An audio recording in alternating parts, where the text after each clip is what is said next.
I thought I would just live an ordinary life. Graduating from college, getting a job, eventually getting married, having kids, and then watching those kids grow. That was how I imagined I would age. My name is Michael.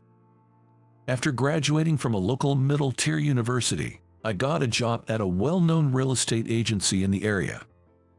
There were 3 of us who started working for the company at the same time: James, Sarah, and myself. James was unlike anyone I had known before.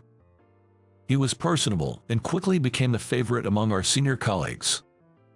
He had a knack for saying the right thing in a conversation to make people happy.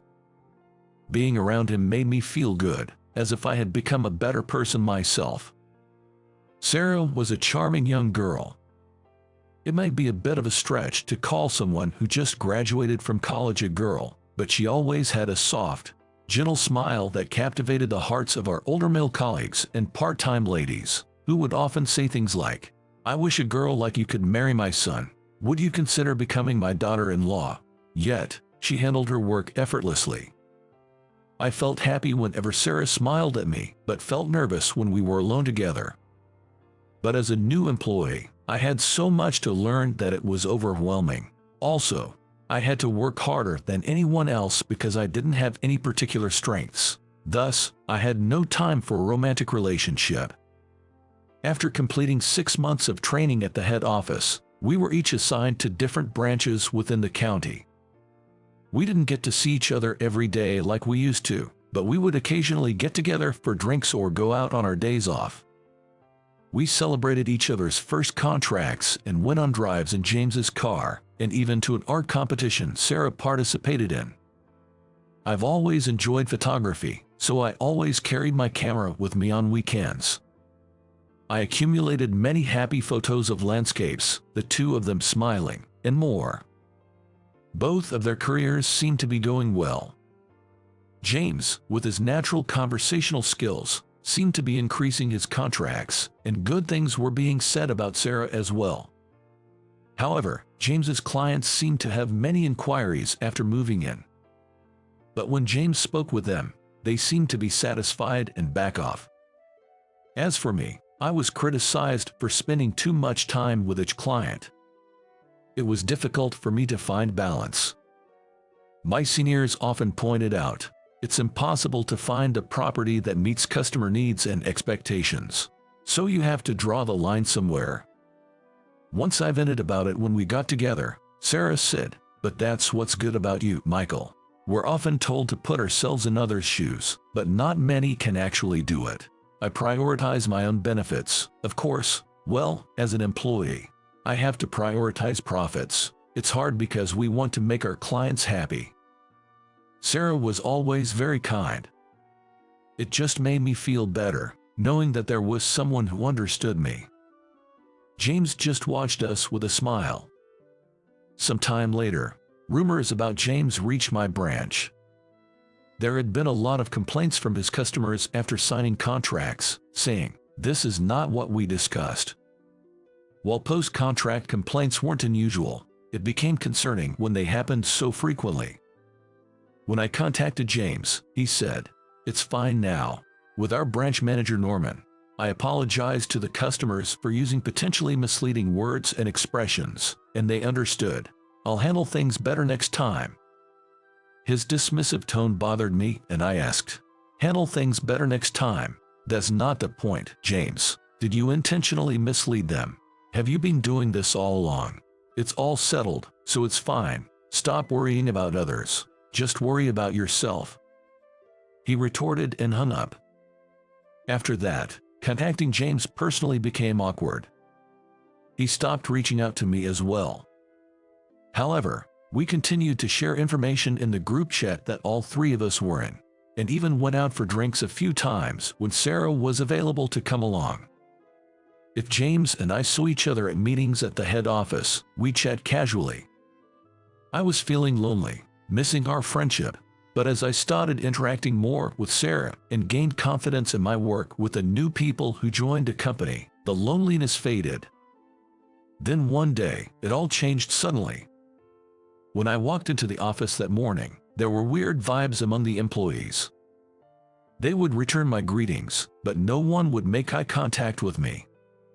Even when I initiated a conversation, they would respond only with what was necessary for work, keeping the conversation to the bare minimum. I wondered what I'd done. The atmosphere was not indicative of casual conversation. I just kept doing my job, not knowing what was going on.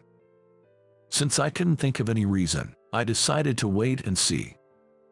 I thought it might be just my imagination, and that everyone would probably return to their usual selves soon. Telling myself that, I just focused on my work.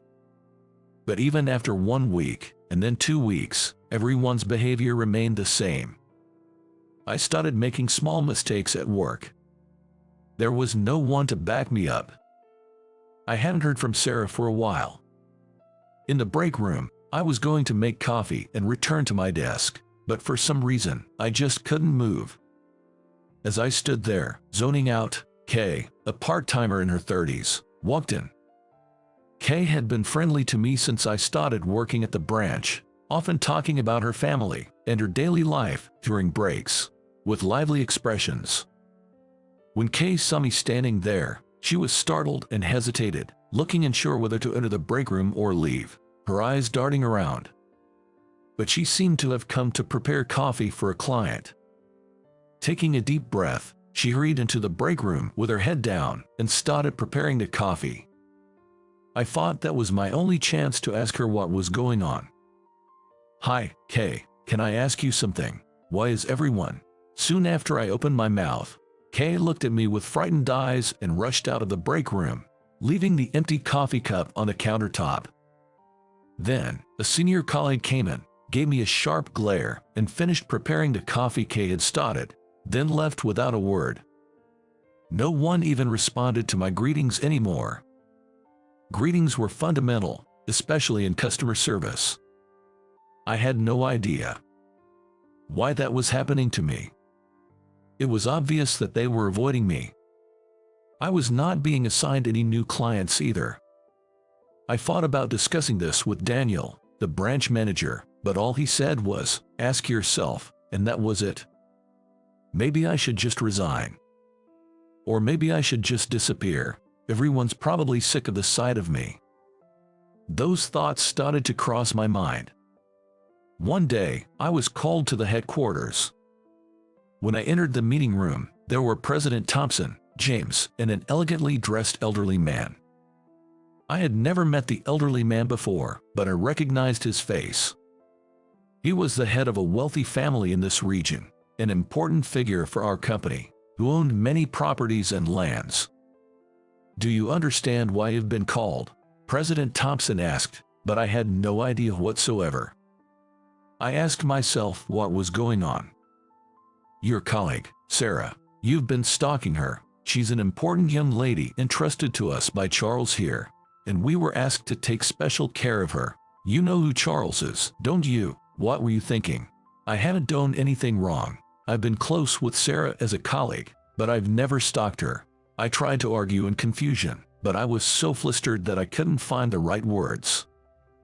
James, who had been silent until then, said, "Sarah consulted with me about you. You've been following her and even taking photos without her knowing. I've seen those photos." Despite my denials, no one seemed to listen. "Then show us what's in your briefcase," James demanded. With those words, James picked up the briefcase I had on the floor and dumped its contents onto the table. With a thud, my wallet, my phone, and all my work-related documents fell out. There was also a non-company brown envelope on top of them. From the envelope, a woman's watch and several photos spilled out. The photos showed Sarah walking down the street at night, relaxing at home, and even close-up shots of her legs, some of which were taken through a window of her apartment. Seeing the stuff on the table, Charles stood up, picked up the watch and envelope. And after checking the contents of the envelope, he started trembling and said to President Thompson, "I'll leave the decision to you, but ensure he never approaches Sarah again. She's about to be wed. If her reputation is tarnished because of this, be prepared for consequences that may disadvantage your company." With that, Charles left. I was just standing there, not understanding the situation. President Thompson said, "You are fired. Don't bother coming in tomorrow. Given what Charles has said, you might not be sued, but don't expect to find employment in this industry again. And don't even think about contacting Sarah. If Charles gets serious, you won't be able to live in this area. I can't believe I hired a scumbag like you, but you seemed like a decent young man. Now Sarah says she's resigning too. What a loss. Don't even bother going back to the office to clean up your stuff. Just leave." I went straight home, unable to think about anything. My mother tried to talk to me when I was at home, but I didn't feel like it at all and just stayed in my bedroom. The next day, a courier delivered my personal belongings from the branch office along with my resignation letter, which was just for me to sign. I realized that the letter had already been prepared in advance, and I couldn't help but laugh. Everyone thought I was a creepy stalker. Not a single person believed in me and tried to verify the situation. They all just avoided me. But what about the photos and the watch that came out of my briefcase? The watch seemed to be the same one Sarah had been wearing, and the photos did come out of my briefcase. I didn't see James put anything into it at that time. Could it be that I was going crazy? Did I actually stalk Sarah without any recollection of it? As I pondered, everything seemed inconsequential, so I just signed the resignation letter and sent it back to the company. After that, I had no motivation to do anything and just stayed in my room. Doubting my own memory and recalling the cold stares of those who used to smile at me brightly, I became afraid to go outside. Half a year passed. My parents seemed to want to say something but just watched over me silently. Perhaps rumors had spread, since not even a single friend came to visit me. One morning, I woke up earlier than usual and went to the living room, where no one else was yet awake. I noticed a framed photo on display. It was taken during a family trip to the beach when I was in middle school. On the way back from that trip, I saw a beautiful sunset over the sea from the car and wanted to capture that moment. I asked my mom and dad, "Can I get the camera out?" But it was in the car trunk, and by the time we got around to it, the sea had receded and the sun had set. Afterward, I saved up my allowance and part of my earnings from the part-time job I was doing after I started going to high school.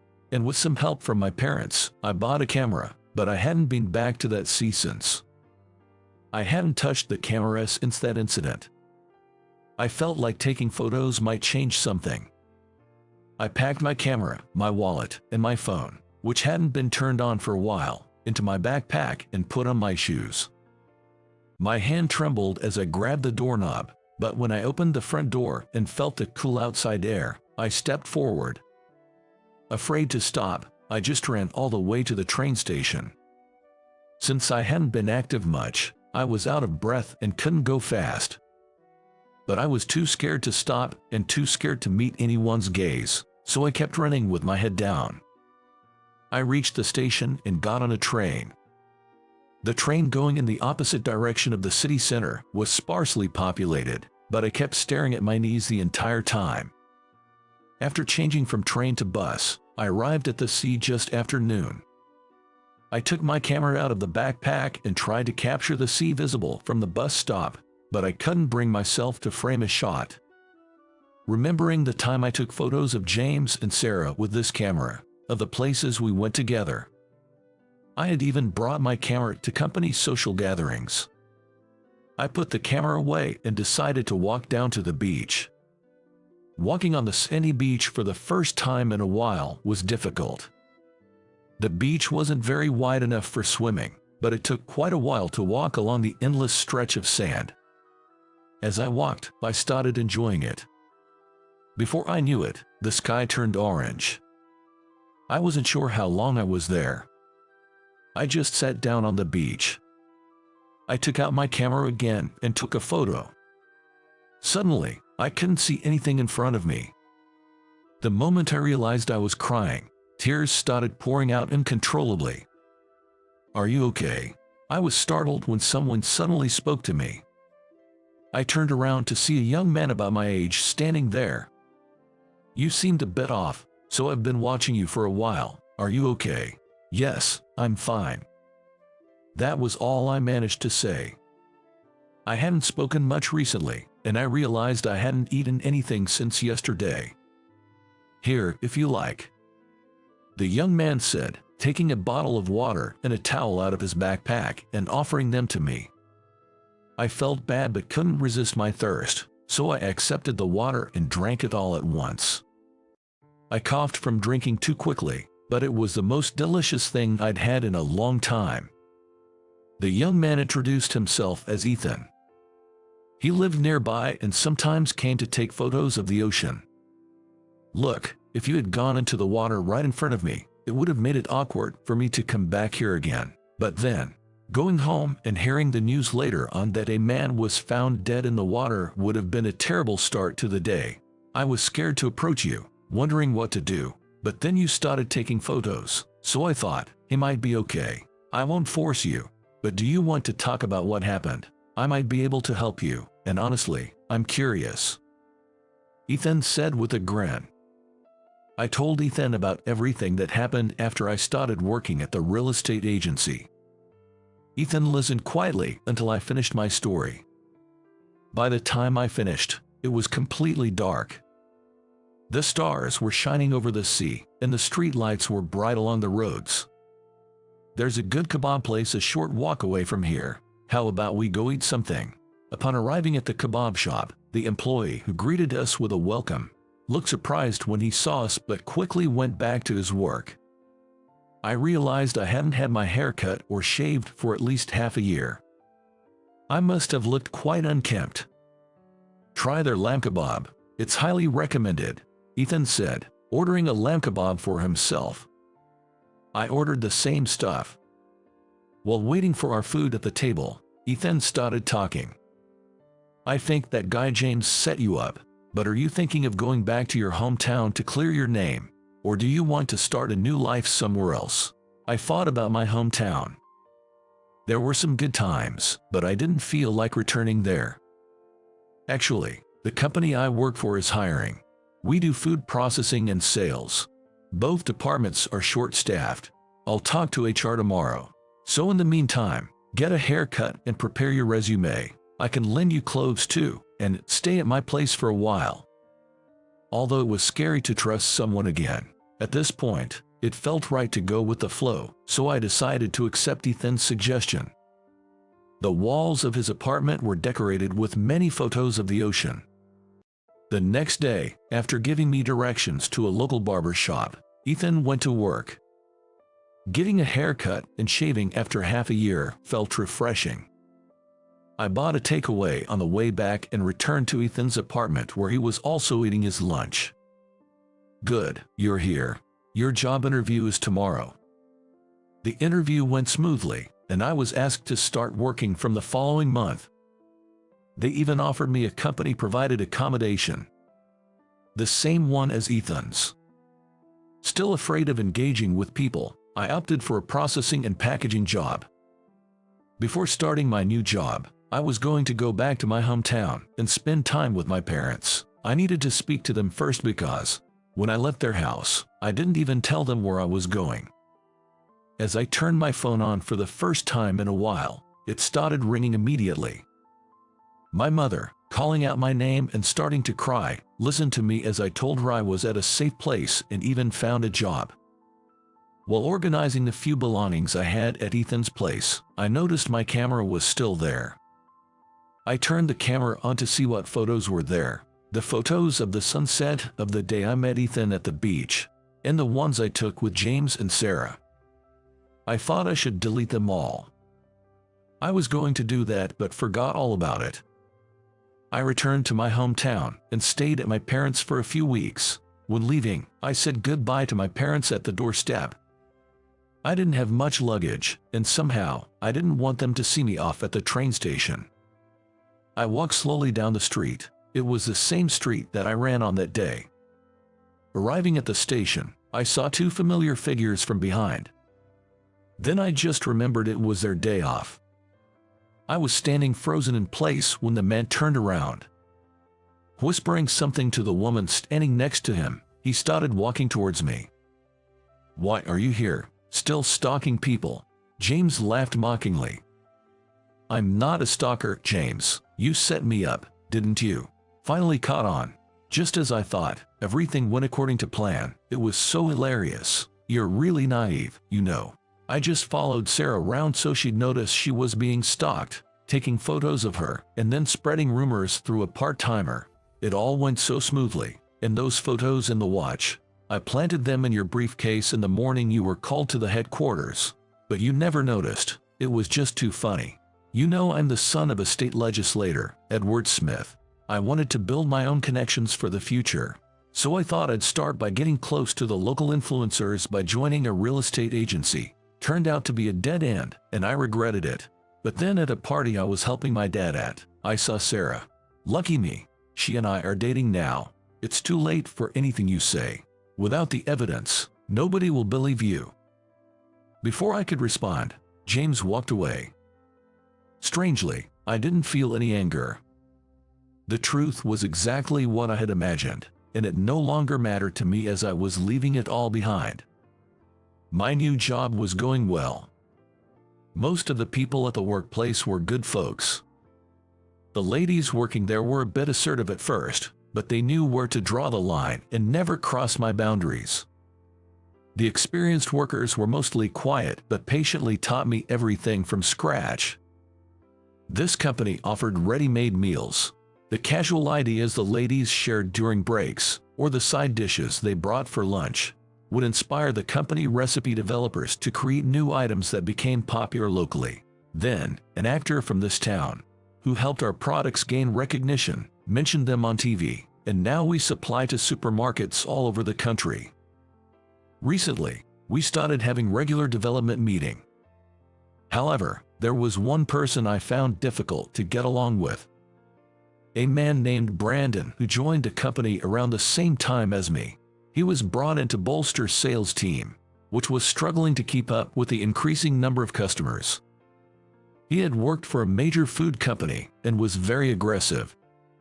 The first time we met, he immediately said, "You graduated from a university, didn't you? Why are you doing this kind of job?" Since then, I haven't really wanted to interact with him much. But due to staff shortages, I often had to accompany Brandon on sales calls. I had ample product knowledge, so I handled the more complex product questions that Brandon couldn't answer.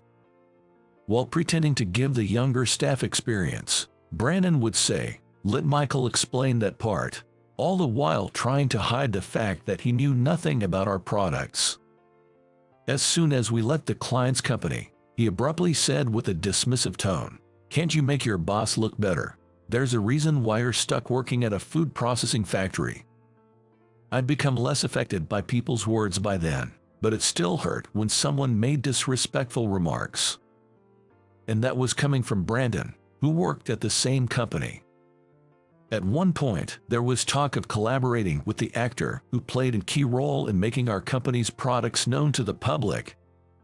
As we delved into the collaboration details, it became necessary for the experienced workers to step forward, but their reticence made it difficult for discussions to progress, so I ended up becoming a key person in the team.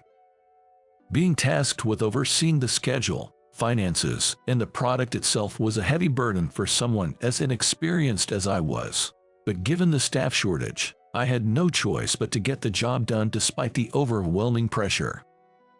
Brandon was also involved, but he seemed to be handling the financial discussions on his own. There were discrepancies between the amounts reported and what Brandon was discussing. When I discussed it with Ethan, we decided to gather evidence to confront him. Somehow, Ethan knew the password to Brandon's computer. Wondering if that was really okay, I logged into his computer and quickly found clear evidence of embezzlement. After work, Ethan and I confronted Brandon. "Who's going to believe you, Michael? You're a stalker. Everyone knows that, and you were the one who was overseeing this project. If I say it was all you're doing, everyone will believe it. And this young guy, who's this?" he retorted. Just then, the door to the next room, which we thought was empty, opened, and the President Johnson walked in. That young guy is my son, Ethan. He's told me a lot about you, Michael, and I know you're innocent. Now Brandon, the police will be here soon. So don't go anywhere, the President Johnson said. After some time of turmoil, life settled down again, and I received a parcel from my family. Among the freeze-dried meals and canned food in the parcel, there was a letter addressed to me. It was from Sarah. She apologized for believing James's lies about me being a stalker and for not checking the facts before blaming me. She wanted to meet me and talk, but I planned to decline. That was all in the past for me. When Ethan saw the letter, he said, "Is that the letter from Sarah?" I actually snitched on James to her father, Charles. James was a son of the state legislator Edward Smith, wasn't he? It wasn't hard to put two and two together. And Michael, you left your camera at my place. As soon as I saw the photos in your camera, I knew who they were. I thought Charles should know what sort of person his daughter was going out with. James will be doomed to live a miserable life in your hometown. Poor James. I realized I got the best friend anyone could ever ask for. Fancy places just aren't my scene. Despite my grumbling, my wife encouraged me, and I ended up attending the reunion. There, I ran into a former classmate, Amy, who mocked me for only having a high school diploma. Amy began bragging about her husband's educational background. Not content with just mocking me, she went on to insult my wife and daughter as well. My husband is a Harvard grad and a senior manager. I bet your wife, having married a high school grad like you, must look pretty plain. And I wonder what your daughter looks like. Amy has been looking down on me since high school, and back then, I was too meek to retort. But I'm different now. I can't let her insults towards my loved ones slide. I told Amy, who was laughing haughtily. That's impressive. So, your handsome, Harvard-educated husband, who's a senior manager, I'll make sure he gets fired. Amy was taken aback by my words. As she ranted in confusion, I made a phone call. My name is Jason. I'm 44 years old. I live happily with my wife, Emma, our 10-year-old daughter, Sophie, and our golden retriever, Buddy. Our home is always filled with laughter, and after 14 years of marriage to Emma, we've never really fought. Sophie, though not the most active child, has many friends and adores playing the piano. She's so adorable that my phone is filled with photos of her from the moment she was born, and my commuter bag contains her first drawing of me and letters filled with hearts saying I love Daddy. In fact, I've filled and cluttered my office space with gifts from Sophie. When Emma saw this during a visit to my office, she was a bit taken aback. You know, I understand Sophie is important to you. She's adorable, but maybe you should tidy up a bit. Reluctantly, I reduced the amount of Sophie's gifts in my office space just 3 days ago. However, the gifts I brought home from the office are still treasured and displayed in our house. Looking at Sophie's gifts usually clears away most of my worries, but lately, something has been bothering me. What should I do, Emma? Fancy places just don't suit me. The venue is a top-notch hotel, and what about the dress code? I definitely can show up in a t-shirt and jeans. As I fretted, holding the reunion invitation in my hand, Emma laughed at my state. Emma is calm and kind, never overbearing, and smart enough to know the best course of action in any situation. She always listens to me with a smile. The invitation to the high school reunion brought mixed feelings. High school wasn't filled with the best of memories for me. It wasn't exactly a dark time, but it was a challenging period in my life. Seeing me slumped on the sofa, deep in thought, Emma must have felt compelled to speak. Why don't you just go? The organizer was someone who treated you well in high school, right? If they're organizing it, you should at least show your face out of courtesy. You don't have to meet everyone. Just think of it as going to see them. Indeed, the organizer of this reunion was Nathan, who had been kind, or rather, nice to me. I did want to see Nathan, but not so much the others. Emma always has a way of understanding and articulating my feelings. Her advice often brings clarity, and I'm grateful for it. You're right. It's the thought of having to meet everyone that's holding me back. Yeah, if I think of it as just going to see Nathan, it starts to sound more appealing. Yeah, I think I'll go. Thanks to Emma, I began to feel more upbeat. I marked will attend on the reunion invitation. Now, all that's left is to send it official. Emma, could you do me a favor? Could you help me pick out an outfit for the reunion? I'm fine with whatever I have. Of course. Why don't we go shopping for some new clothes? You're very handsome, so you should wear something that gives you more confidence. You're the only one who says things like that to me. I'm really glad I married you, Emma. Thank you for always being there for me. There you go again. Well, let's buy something that'll make you think, am I really this cool? I'm starting to get excited. Let's go right away. It seems our daughter Sophie overheard this exchange as she came out of her room. I could hear the pitter-patter of her little feet running towards us. Dad, Mom, are you going out somewhere? I want to come too. Sophie loves clothes too, and she already has her favorite brands. I don't quite get it, but Emma and Sophie enjoy looking for teen magazines together. Yeah, we're going to buy some clothes for me. Of course, we were going to ask if you wanted to come along. Shall we go together? Yes, I want to go. Can I get some clothes too? Of course, you can. It seemed unusual to Sophie for me to be shopping for clothes, and she looked surprised. I'm going to meet a friend. It's been a long time since we've seen each other. Really? That's nice. Dad, how long has it been since you've seen this friend? Let's see. It's been about 20 years. They helped me out a lot when I was in trouble. That's great, Dad. I have good friends too. Sophie's smile was heartwarming. I hope Sophie will be surrounded by wonderful friends in elementary school, middle school, high school, and even as an adult, leading a joyful life. Thinking about the past, I almost let myself be dragged down by feelings of loneliness. At that moment, Emma gently touched my back and cheered me up with her bright voice. Come on, hurry up. If we're going, get ready. Sophie, go change into your favorite outfit. Okay, what should I wear? Watching Sophie happily go to her room to change, Emma and I shared a smile. I took a deep breath and apologized to Emma. Sorry, I just got a bit melancholic thinking about the past, feeling a bit sad and lonely. I had a feeling you might feel that way. It's normal for everyone. It's not a bad thing. Just switch gears and move forward. Now, get ready. Let's go. Yeah, you're right. Thank you. I smiled at Emma's positive words. Then, the three of us went to the department store, and Emma helped me pick out clothes. Even though I'm not familiar with brands, we ended up buying a suit for the reunion from a well-known luxury brand. We also bought clothes from Sophie's favorite brand. Afterward, we had dinner at a restaurant and then headed home. Spending time with my family on weekends is priceless to me. Days flew by, and finally, the day of the reunion arrived. I wonder if everything looks okay. Dressed in the suit I bought for the reunion, I asked Emma for her opinion.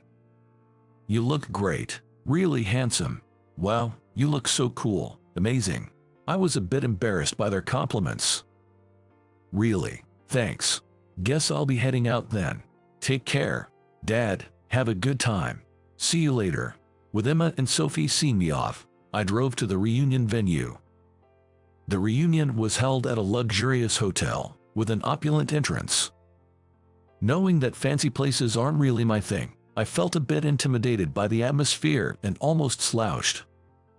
But then I remembered Emma always reminding me about my posture, so I straightened up with determination. I headed towards the grand hall of the venue after checking in at the reception. Upon entering, I saw a few familiar faces, but I scanned the room looking for Nathan. That's when I locked eyes with a woman. Unpleasant memories flooded back, and I almost turned on my heel to leave, but it was too late. Oh, isn't that Jason? You came to the reunion. Her loud voice made me give up on escaping and turn back towards her. Amy. Yeah, I received an invitation from Nathan, so I gratefully accepted and came. Really, but I'm surprised you came. You only graduated high school, right? I wondered what my educational background had to do with this reunion, but since I was asked, I felt compelled to answer. Well, yeah, but, wow, really? I knew it, you're just a high school grad. I graduated from college before getting married. Actually, my husband is a Harvard grad, a real elite. Emphasizing Harvard University, Amy raised her voice even louder. Whispers of Harvard, that's impressive, could be heard. Amy seemed quite pleased with the stirring she caused. I thought to myself that her husband's Harvard degree was his achievement, not hers, but decided it was best to keep that to myself. I chose to respond like an adult, reading the room. That's impressive. A Harvard degree is a prestigious credential. I intended my comment to be genuine, but Amy seemed unsatisfied.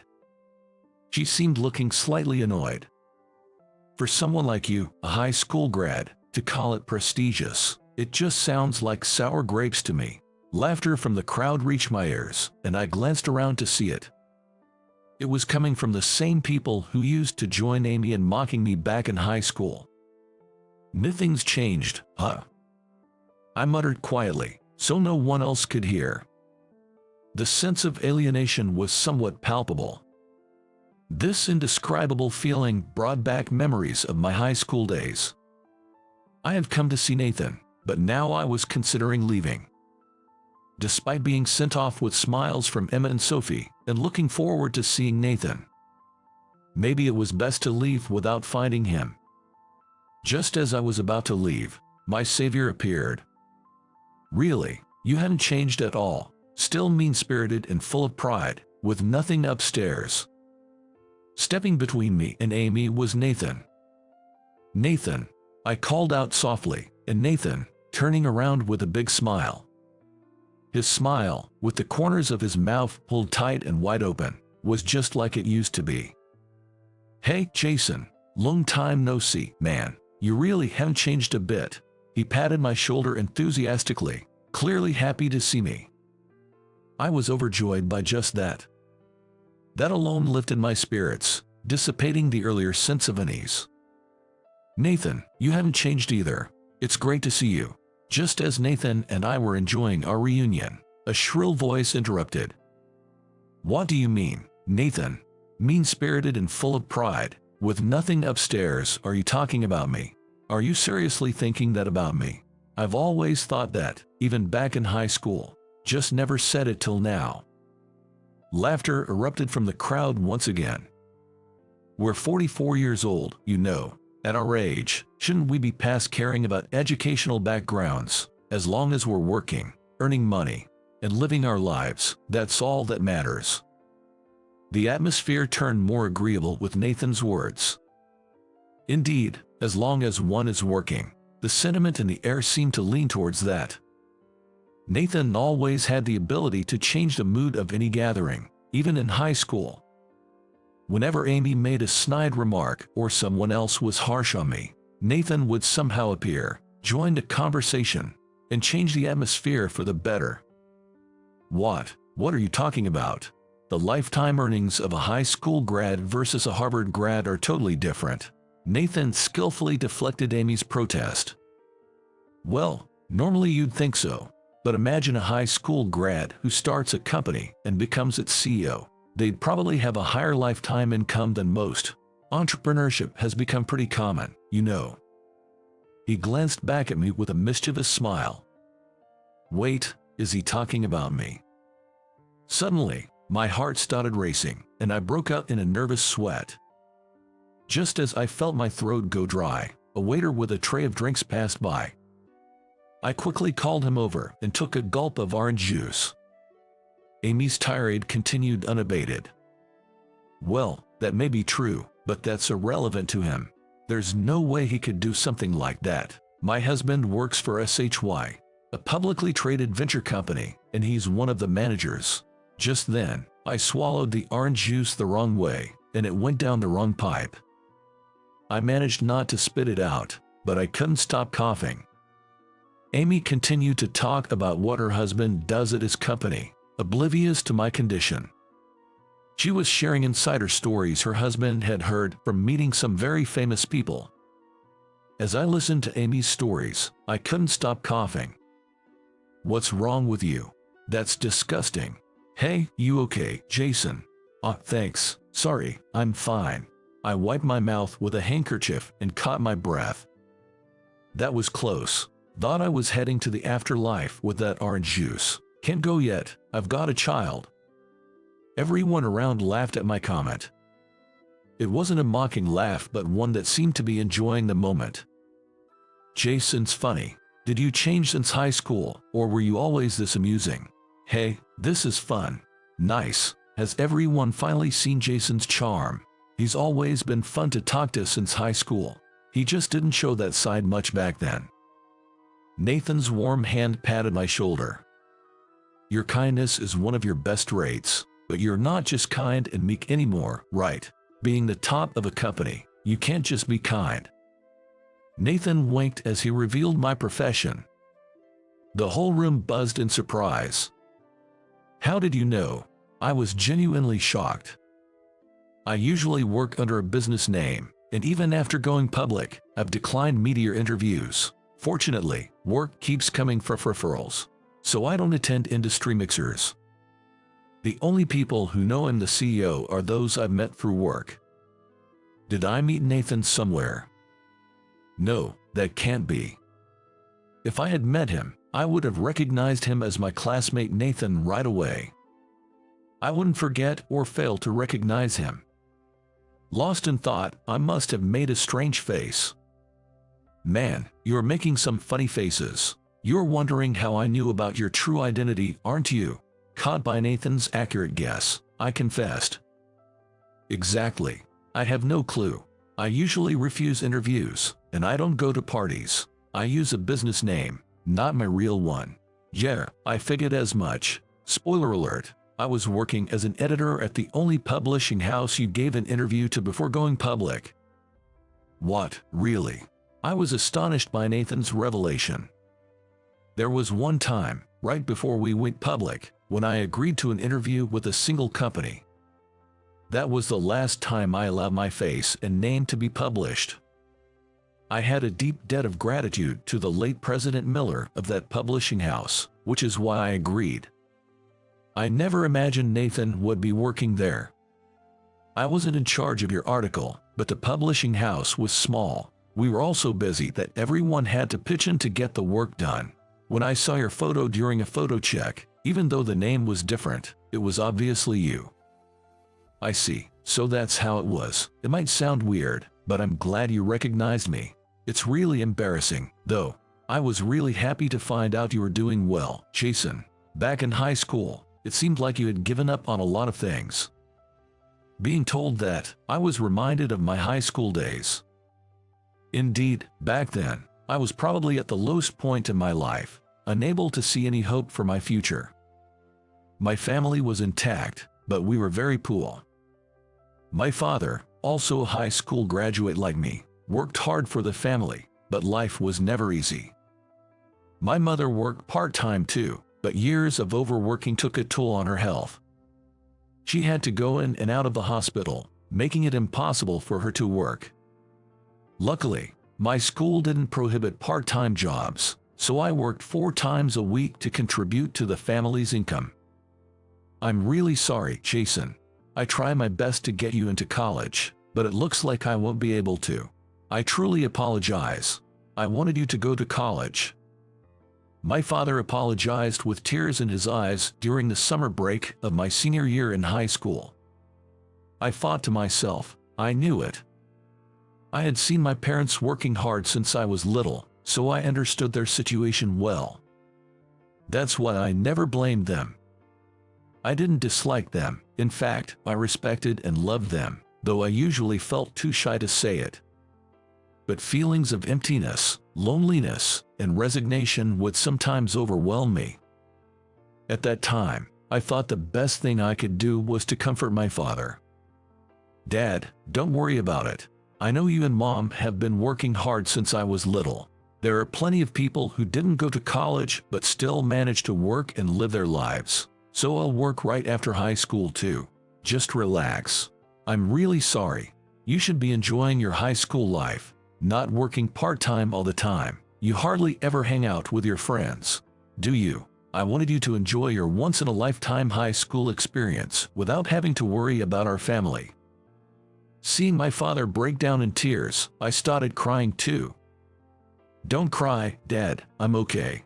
Even now, thinking back, I'm sure anyone would say I was definitely not okay, given how much I was crying. Crying with a runny nose, and that too as a senior in high school. After crying for a while, I felt embarrassed and needed a change of scenery, so I told my family I was going for a walk. "Okay, take your time and relax a bit." I walked slowly to the riverbank, which was part of my usual walking route.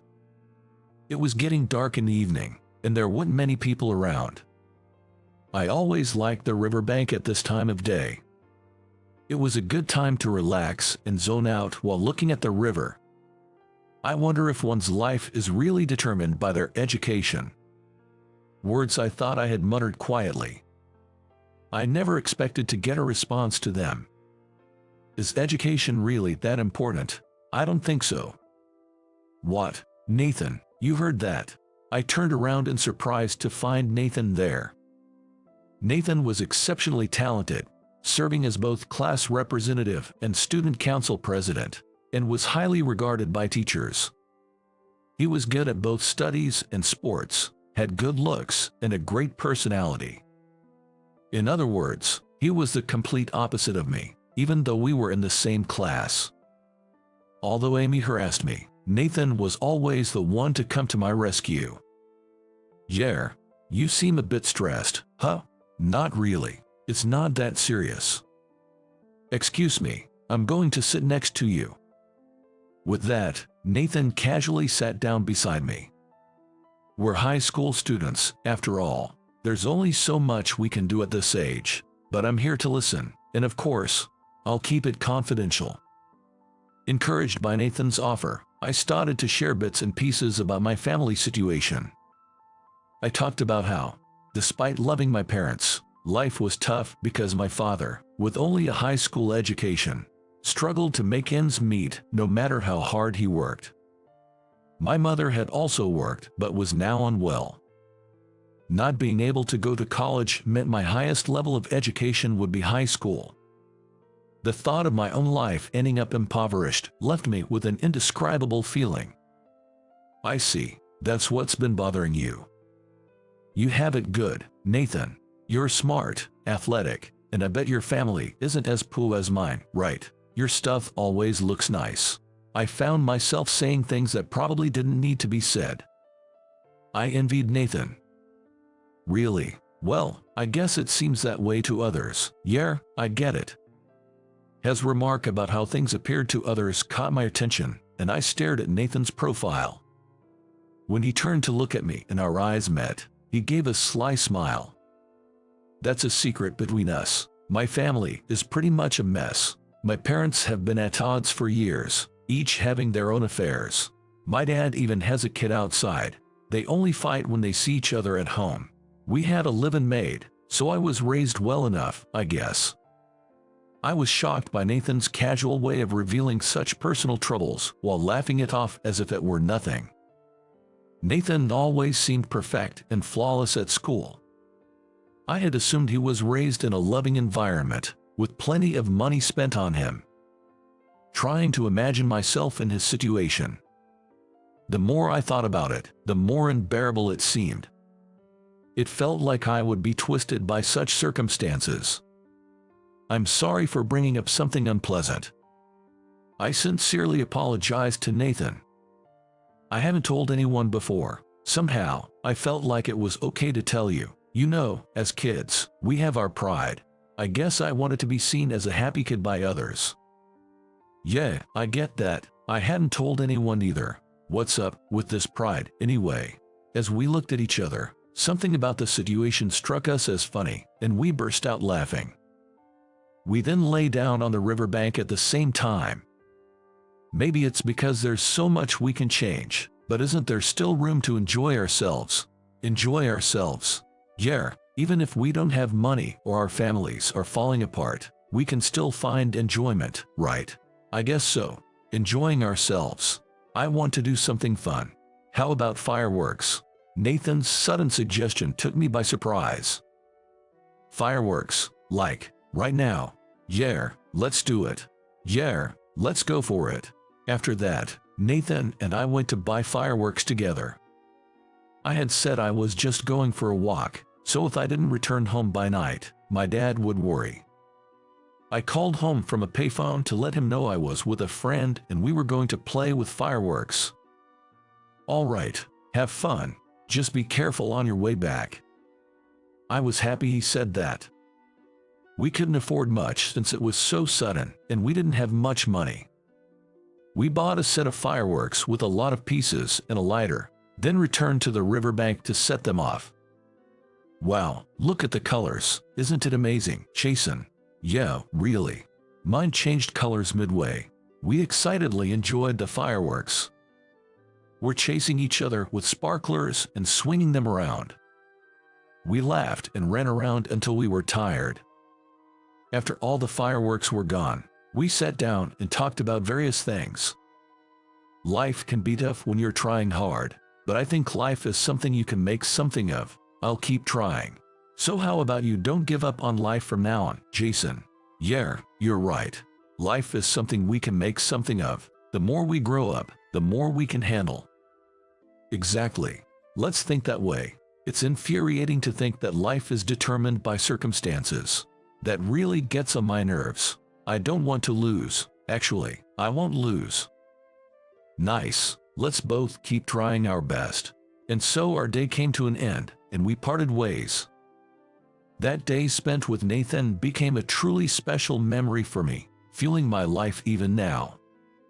I had given up on a lot of things, but because Nathan listened to me, because of the fireworks we set off, and the things we talked about then, I still remember it all. Right, the fireworks. In the interview, you wrote about the fireworks you set off with a classmate in high school and the words they said to you as a memorable moment. Yeah, I wrote that. I think life is something we can make something of. I'll keep trying. So Jason, you should too. I've never forgotten those words from a classmate. When I read that part, I cried, Manuel, right in front of everyone. Is that so? It must have surprised everyone around you. But it's the truth. Those words are what kept me going. Believing that life is something you can manage on your own. Your article saved me, you know. What? Despite giving you all that advice, my life was a mess at the time. Everything I did backfired. And I was so overwhelmed I thought about running away. I was mentally cornered. I had no idea. But when I thought about how you took our conversation to heart and worked so hard, I felt I had to do the same. I was the one who said life is something you can manage on your own. So running away would be incredibly lame, right? That thought helped me keep going. Thanks, Jason. When Nathan said that, I felt like I was going to cry. I owe it to you, Nathan, for getting this far. There were a lot of challenges from starting my business until it took off. Well, there are still challenges now, but I can keep going, thanks to you. Man, this is kind of embarrassing. No, really, it's true. We laughed and let go of the tension. I'm glad I came here. That's when I truly felt grateful. Amy started ranting again, having been ignored until now. What's this? Your youth drama nobody asked for. In the end, you're just a high school grad. Even if you claim to be a top executive, your husband's company is nothing compared to my husband's. Your husband must be wonderful. If you chose him, he must be handsome. As I said this, Amy snorted and started fiddling with her phone. She turned her phone screen toward me. She's showing a photo of her beaming next to her husband. Wow, he is handsome.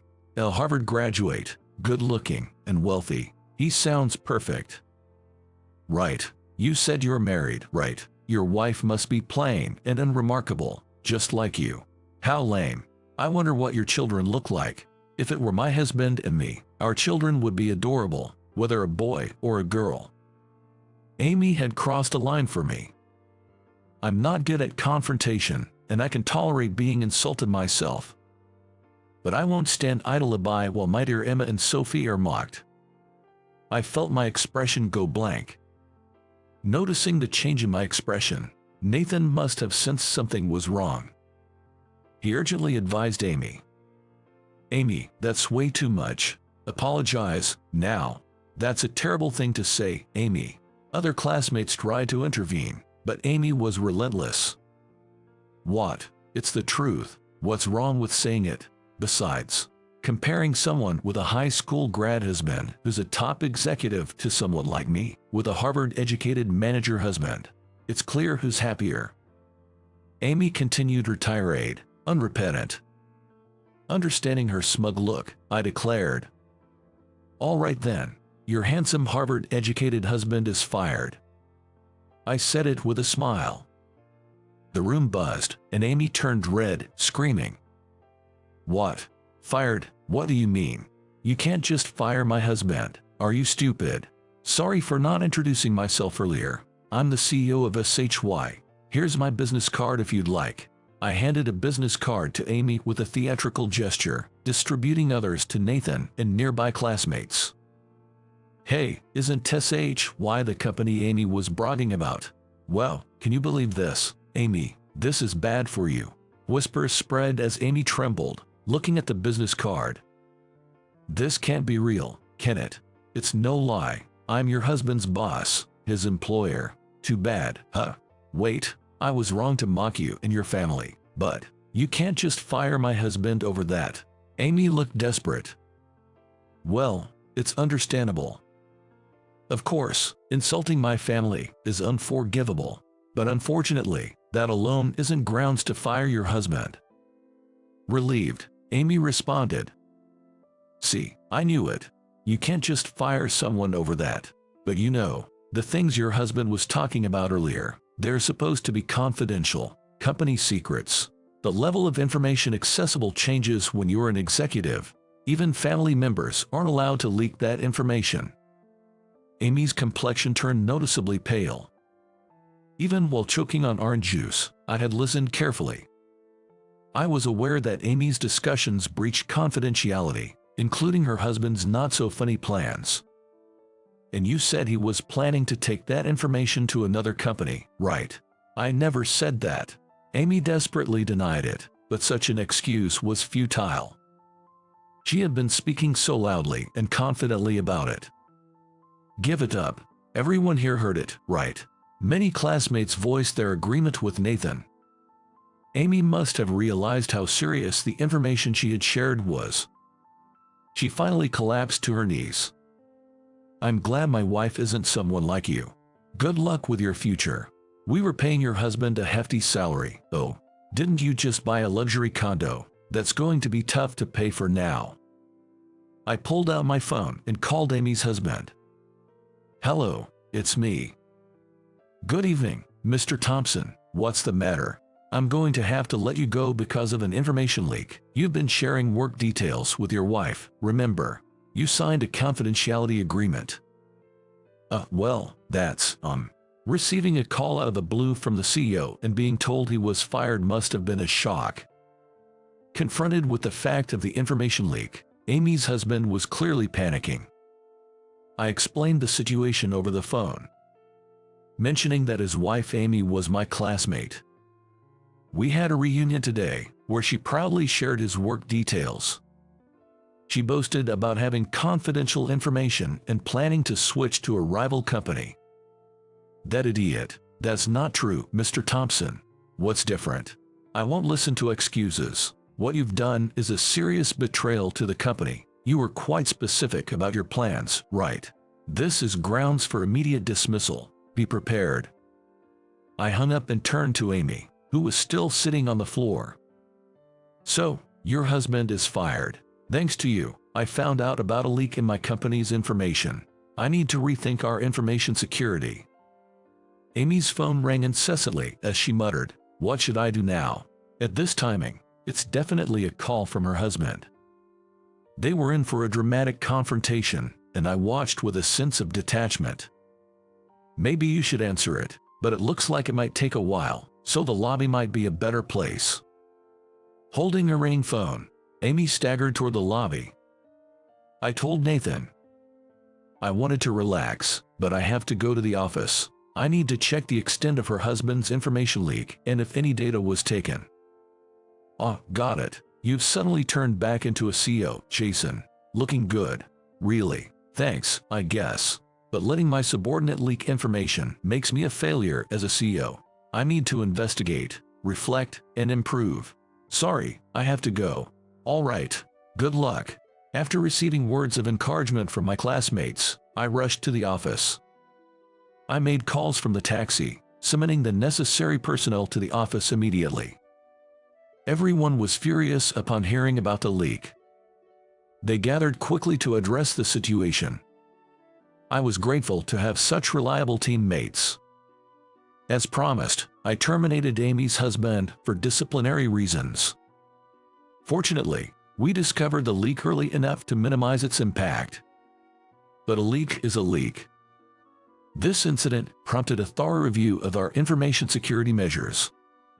It had been a busy few days, and it was the 4th day since I had been home. The sun is too bright. I can't overdo it anymore. Just then, my phone rang. It's from Emma. A smile forms on my face as I press the call button on my phone. Hello, Emma. Yeah, I'm on my way home now. Even when faced with tough or exhausting situations, I have Emma to support me. Just having Sophie there makes me smile. I'll keep doing my best to protect my loved ones. With that thought, I began walking home at a leisurely pace.